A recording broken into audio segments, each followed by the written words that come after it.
Bismillahirrahmanirrahim. Alhamdulillah rabbil alamin wassalatu wassalamu ala asyrafil anbiya wal mursalin wa ala alihi wa sahbihi ajma'in. Nawaitu ta'alluma wa ta'lima wa tadhakkura wa tadhkira wa naf'a wal intifa' wal ifada wal istifada wal hathi ala tamassuki bi kitabillahi wa sunnati rasulih sallallahu alaihi wasallam wa du'a ila al huda wa dalala ala al khair ibtigha' qurbihi wa thawabihi wa wajhihi subhanahu wa ta'ala. اللهم ارزقنا يا ربي فهم النبيين وحفظ المرسلين وإلهام الملائكة المقربين في عافية يا رب العالمين. قال الشيخ المؤلف ودام الله النفع به وبكم في الدارين آمين رضي الله عنكم. Is there any homework? No. Any homework for me? No. طيب. بسم الله الرحمن الرحيم. The husband. Tamam. There must be certain criteria for the husbands before he is able to get married. Tamam. Or call for a marriage contract. The conditions of the husband is that he is not compelled to marry. Tamam. He is not forced to get married to that lady. An example, if he is forced to get married to that lady, then that marriage will not happen. Which means if he is forced, someone tell him that if you don't get married to this person, you will be tortured or you will be jailed or you will be killed or whatever it is. So if he accepts the marriage contract while being forced or while being compelled, then the marriage, it is not considered as marriage, even though there's a sighatun nikah, there's aqdun nikah, even though there's a marriage contract. Clear? Can you go into a marriage contract when you are forced?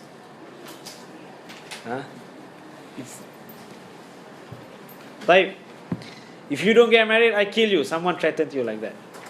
So what do? And he is able to kill you. He has the ability. An example, someone come and rule your country, colonize your country, and then he said that if you don't get married to this person, I'll kill you. Can you get married to that person? It's up to you. Number one, if you see yourself, if you agreeable to that force or you're not agreeable to that force. If you're agreeable to that force, then the marriage is sah. The marriage contract happened and the nikah is sah. But if you do not agree to get married to that lady or to that family, but you still accept the marriage contract, you say, I accept her marriage with the mahar mentioned, then it will not be considered as marriage, even though he accepted the marriage contract. If he doesn't want to go into the marriage contract, if he is forced, but he wants to go into the marriage contract, then the marriage is sahih, and she will be his wife. Simple as that. But if he doesn't want to go into that marriage contract, he just do to save his life, then the marriage contract will not be valid. That is the first condition of the husband. Number two, he is a man. He is what? He is a man. In the footnote, we put that a marriage with an intersex without a predominant gender established, is not valid. An intersex is an individual having reproductive organs of both male and female, or possessing a reproductive organ that is not the same as that of a man nor a woman. And Rasulullah sallallahu alaihi wasallam mentioned that these kind of people increase in akhir zaman. He is naturally born with two reproductive organs, or maybe he is naturally born without clear reproductive organ, neither male or female. Rasulullah SAW says that it happens a lot in akhir zaman, and it gets more and more. It doesn't get any lesser. Tayyib. This is one thing. Another thing, a male who so-called changed his gender to be a female, or a female so-called she changed her gender to be a male. As how we have mentioned about this before, right? Have we mentioned about this before? Can it be considered as change of gender? It will not be able to be considered as change of gender if he's a male, even though he go up to an extent to throw his reproductive organs and create another kind of organ just like the female, or whatever things he will do. He will lengthen his hair, he will dress up like a lady. Whatever he does, he is still a man. And that is what we experience. There was one night. This is chili padi. Make the class become more interesting. A bit spicy. There was one night in Johor Bahru. I like to do something interesting. So what did I do? Some of the nights in Johor Bahru, I will go to the city. I will just speak to some of the young boys. They will lepak, waste time, don't do anything. We just give some reminders and this and that. If we see sometimes normally we don't we will see how sometimes there's a group of girls and boys sitting down together joking around. We will just come in, and then the ladies, mashallah, with their shyness, they will just leave us for a while to speak with the men. Mashallah, it shows that they still have haya, they still have shyness, they still have shameness. Taib. And then we went to one place, Bapok place. We want to see what's their understanding. How did they go doing things up to that extent? Men, mashallah, some of them sawadikap. Tamam. I'm with this kind of clothes. Tamam. Some of them, mashallah, Indians. Some of them Malays. Very, very sad. Very, very sad. Especially to see our Muslim friends or Muslim brothers to be like that. Mashallah, long hair, behave exactly like ladies, speak just as gentle as, maybe more gentle than many ladies. Otherwise, what is the reason for some men who go there? There should be some reason. So try to speak to one of them. Subhanallah. Ask what's your name? You want which name? Male name or female's name? And then he gave his hand to me. Of course I just will take it. He's a man. Salam. But he's dressing up, short skirt, short blouse. Allahu Alam with the chest. Ya Allah. And then another one coming from far. Seeing me wearing my imamah. Ya Habibi. Ya Habibi. Ya Habibi, Ya Muhammad, Ya Habibi. Allahul Musta'an. Tamam. She came to the car. Hey, no, it's not she. It's Jam. Allahul Musta'an. Bau minyak Arab. We use perfume. Wrong place. We shouldn't be using perfume at that place. And then one of my friends said, then what you want? Bau minyak petrol. But whatever they do, tamam. They have adjusted some parts of their body. Tamam. But whatever you do, you are still a man. Allah SWT has created you as a man, you are still a man. If you are a lady, you are still a lady. So there's no such thing as if you are, an example, if you are bapok, you can go to the female's toilet. No. You go to the male's toilet. You will never be able to change your gender on your birth certificate or whatever it is. It is haram. Rasulullah sallallahu alaihi wasallam said, "La'anallahu al-mutakhannithina min ar-rijal wal mutarajjilina min an-nisa." Allah subhanahu wa ta'ala curse upon those men who behaves like a lady and those ladies who behave like a man. Tamam. Clear curse from Rasulullah sallallahu alaihi wasallam. So he has to be a man. He has to be a man. If he is a khuntha, as how we have mentioned, he might have 2 reproductive organs. Tamam. Or he might have an organ which is not like a male, neither like a female. Then it is called khuntha.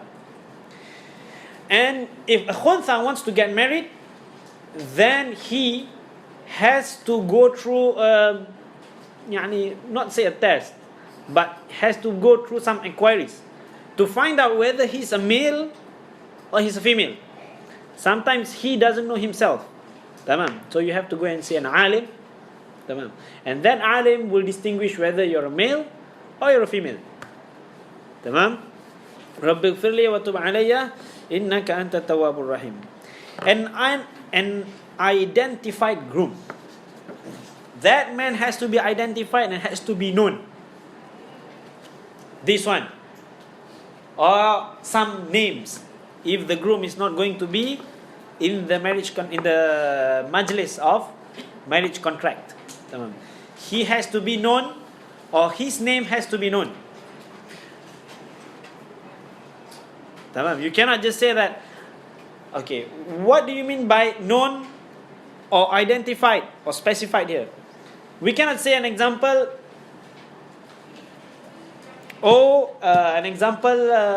Person, his name is Farooq.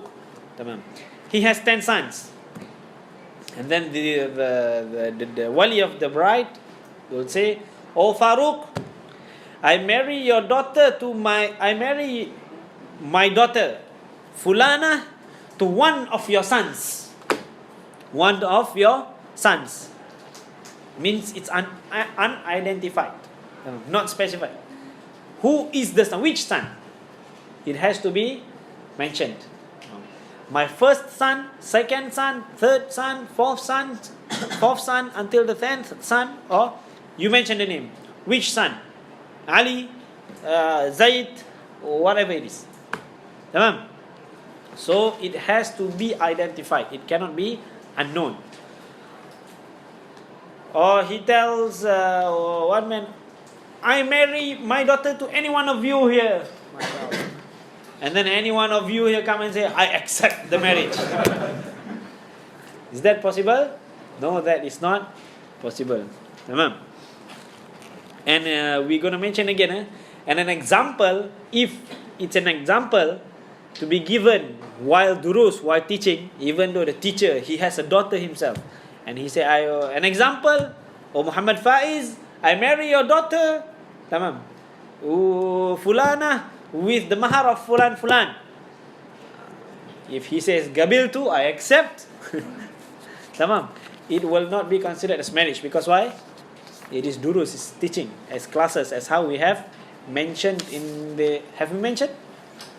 We have mentioned before. Tamam. So, example for a faqih to give to the students. Or an example, most of it on faqih, to give to the students. Or sometimes you tell a story. This has got to do with talaq. You tell a story of a person. This person say, "I have divorced my wife." It doesn't mean that I have divorced my wife. This is just an example of storytelling of another person's situation. Right? The following condition is that the prospective groom knows the name of the prospective bride, or he knows her specifically. Tamam. For him to be able to get married to the lady, to the bride, to the prospective bride, he has to know her name, or he knows her specifically. An example, the lady's father, or the wali of the lady, came to the groom. Right. Now we have mentioned it is a specified groom, identified groom.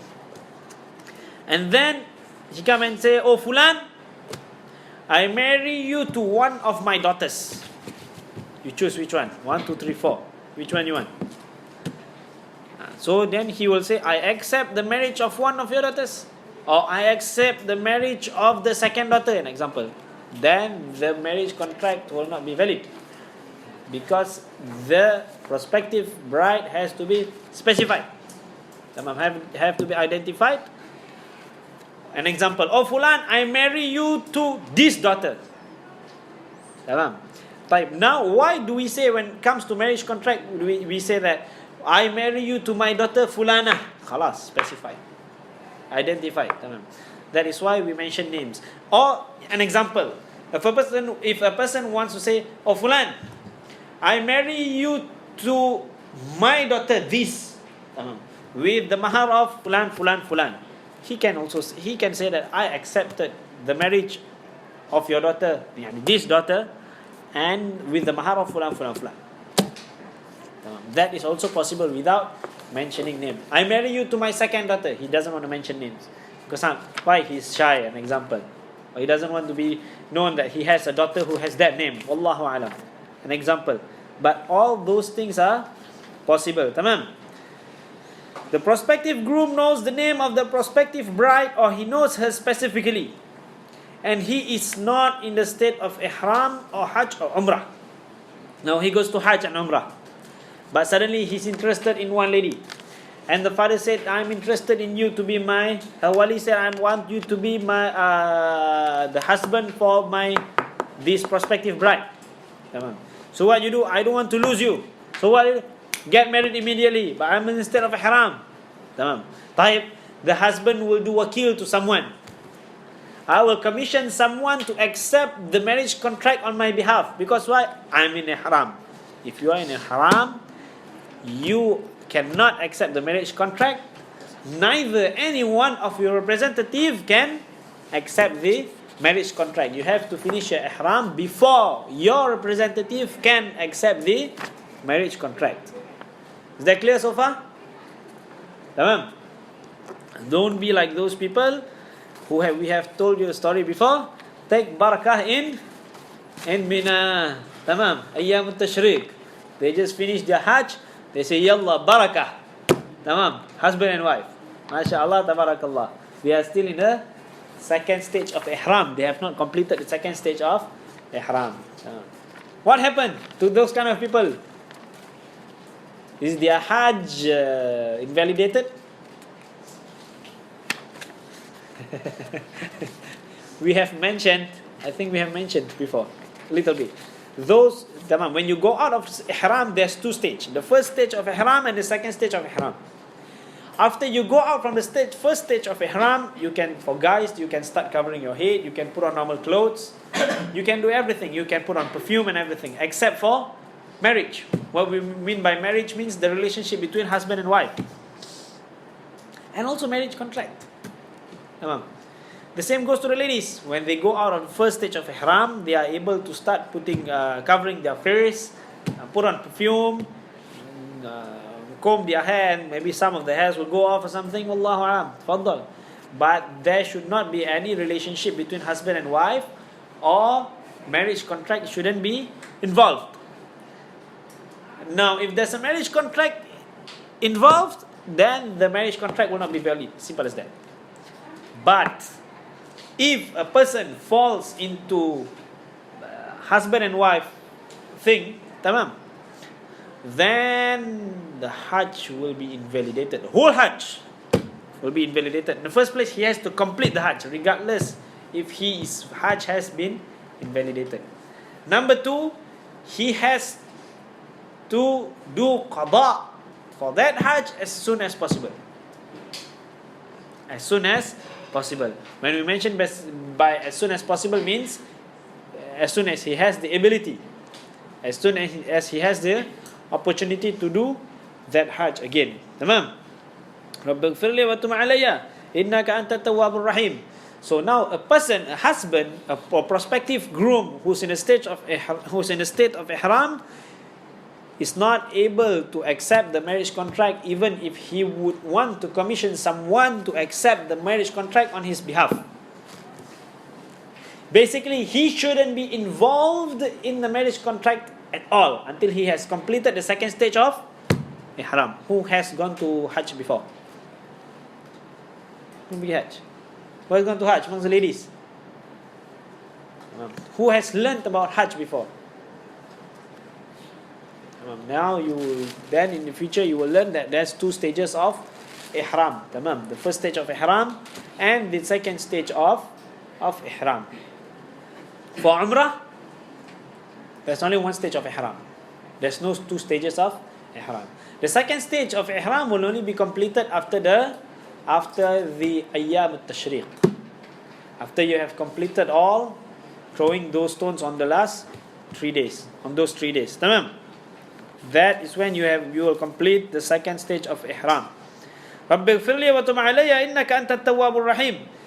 There is no mahram ties between the prospective groom and bride. She's not your sister, neither your mother, tamam, neither your unmarriageable kin. We will learn mahram in the next chapter, inshallah. So we don't have to explain here. Tamam. And there are also unmarriageable female kins due to marriage. Unmarriageable female kins due to marriage. So we have to be aware of those kind of things. An example, because we will not go into the topic today, we will just mention an example. My wife's sister.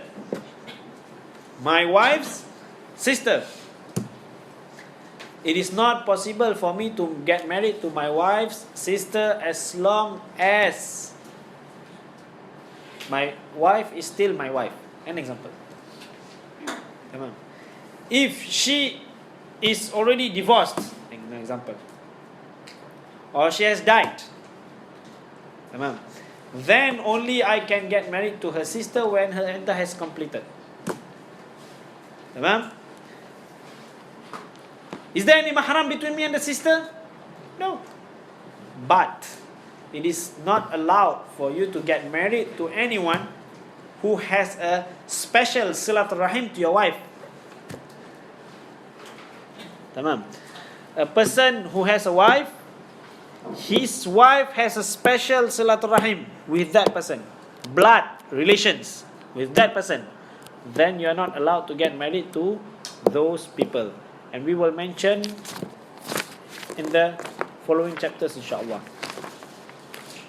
There is no mahram ties between the prospective groom and bride, regardless if the mahram is permanent, as how we have mentioned, or an unmarriageable kin due to a current marriage.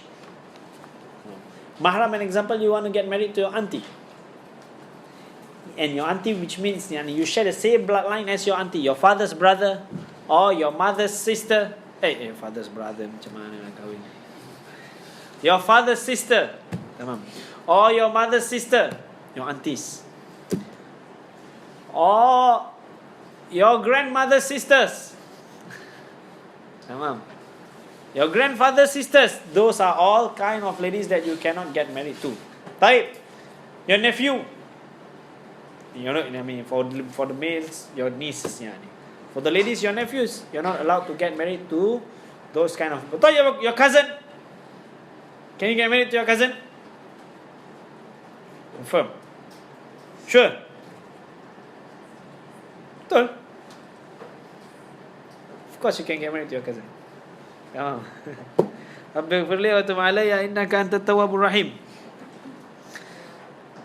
And the prospective groom can commission another person to accept his marriage contract on his behalf. Tamam.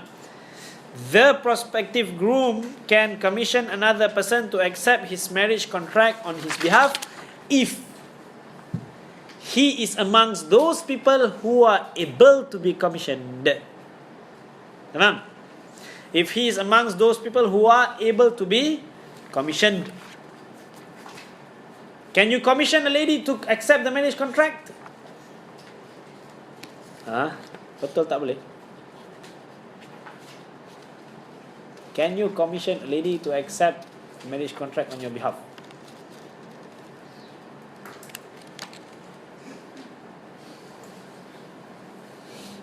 It's a good question for myself. Can you commission a lady to accept the marriage contract on your behalf. Yes, wali cannot be a lady, but wakil, something else. It's a good question for my own self. As I say, Ali radiallahu anhu said that whenever you teach, your ilm increases. طيب رب اغفر لي وتب علي إنك أنت التواب الرحيم. Al-Mahramat. Allah subhanahu wa ta'ala has mentioned in the Quran. Apa ni number 3 Sahih International? Oh, the translation International. Allah subhanahu wa ta'ala has mentioned in the Quran. Tamam. In the first place, last week we promised to lengthen the dars of Risalatul Jami'ah.